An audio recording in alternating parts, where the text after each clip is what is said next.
Sika Henry's path to triathlons didn't start with a bike or a running trail. I grew up doing just about every sport you can think of. In high school, Henry was a competitive swimmer for 4 years, but then she had the urge for a new challenge. In my senior year of high school, I wanted to switch it up and try a new sport. I always wanted to try track and field, and I fell in love with the high jump. And that one season turned into a walk-on opportunity at Tufts University and an award-winning collegiate career. So how exactly did a high jumper end up running distance races? And I grew up right outside of New York City, and my family and I would go into the city and we'd watch the New York City Marathon every year, and that's something really big that my grandpa and I used to do. So I always wanted to try one. It was kind of like a bucket list thing. A bucket list bullet point turned into a new passion. From there came marathons, 2 of which she's placed first in.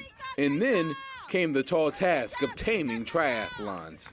I went to Dick's, got a mountain bike. I signed up at the local aquatic center and started swimming, and 2 weeks later I did the race, and I came in probably last place, but I loved it and I wanted to do more. Professional African-American triathletes is a rarity. Just 0.5% of the sport's population is people of color, and even less of women. Sika is hoping to be the first African-American woman to go pro in the sport. I've always had this competitive drive, and I've always wanted to see how good I could be at something.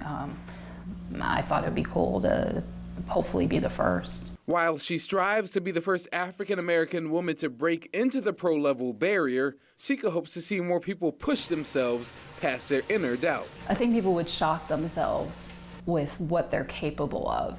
I think the human body is remarkable, and I just think that people should not doubt themselves and give it a try and, focus on their goals. And take it step by step, because remember, it's a marathon, not a sprint.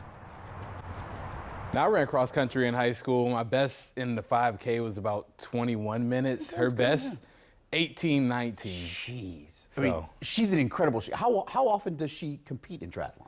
Well, right now it's kind of a down period, but in the spring and the summer, that's when her schedule heats up, and you'll see her in, half marathons, and the triathlons. My word.